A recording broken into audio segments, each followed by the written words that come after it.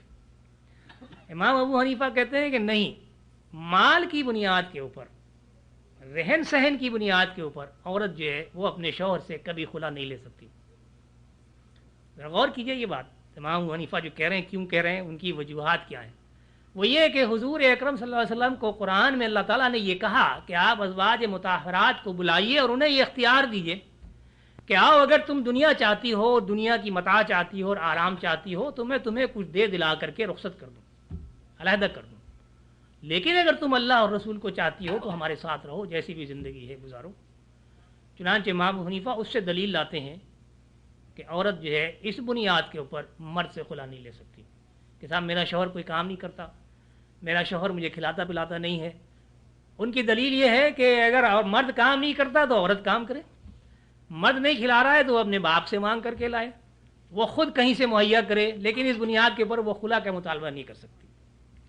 لیکن جمہور علماء نے، جس میں خود حنفی علماء بھی شامل ہیں، امام ابو حنیفہ کے اس مسلک کو رد کر دیا کہ یہ غلط بات ہے. یہ ممکن نہیں ہے کہ مال کی ذمہ داری اللہ تعالیٰ نے مرد پہ ڈالی ہے اور آپ یہ کہیں عورت سے کہ اپنے باپ سے مانگ کر کے لاؤ، آپ یہ کہیں عورت سے کہ تم کماؤ اور کھاؤ، اور مرد جو ہے وہ گھر میں بیٹھا رہے، کوئی کام نہ کرے. تو یہ ذمہ داری جو ہے یہ عورت کے اوپر نہیں ہے، یہ ایک عقد ہے. عورت جو ہے مرد کے ساتھ ساری زندگی ہر صورتحال کے تحت باندھ نہیں دی گئی ہے.